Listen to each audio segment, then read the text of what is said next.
నమస్కారం రైతు సోదరులారా. తెలంగాణ రైతులకు రైతు భరోసా పథకం గురించి మరో కీలక అప్డేట్ వచ్చింది. ఖరీఫ్ సీజన్ ప్రారంభమైనప్పటికీ రైతు భరోసా నిధుల విడుదలపై ఇంకా స్పష్టత రాలేదు. ప్రస్తుతం రాష్ట్ర ప్రభుత్వం ఆర్థిక పరిస్థితులను సమీక్షిస్తున్నట్లు సమాచార. మార్చి నెలలో రాష్ట్ర ప్రభుత్వం రైతు భరోసా నిధుల విడుదలను ప్రారంభించినప్పటికీ, తాజా విడత చెల్లింపులపై రైతులు ఎదురుచూస్తున్నారు. తాజా నివేదికల ప్రకారం ఖరీఫ్ సీజన్కు ముందు పూర్తి స్థాయిలో నిధులు విడుదల చేయడానికి భారీ మొత్తంలో నిధులు అవసరమవుతుండటంతో ప్రభుత్వం దశలవారీ చెల్లింపులపై ఆలోచిస్తున్నట్లు వార్తలు వస్తున్నాయి.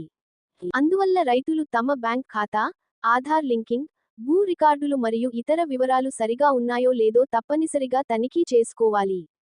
ఏవైనా సమస్యలు ఉంటే వెంటనే సంబంధిత అధికారులను సంప్రదించాలి. అలాగే కౌలు రైతులకు రైతు భరోసా ప్రయోజనాలు అందించే అంశంపై కూడా చర్చలు కొనసాగుతున్నాయి. రైతు సంఘాలు మరియు సామాజిక సంస్థలు ప్రభుత్వం ఇచ్చిన హామీలను అమలు చేయాలని కోరుతున్నాయి. రైతు సోదరులారా, రైతు భరోసా నిధుల విడుదలపై అధికారిక ప్రకటన వచ్చిన వెంటనే మీకు వెంటనే సమాచారం అందిస్తాము. ఈ వీడియో నచ్చితే లైక్ చేయండి, షేర్ చేయండి, మా ఛానెల్ను సబ్స్క్రైబ్ చేయండి.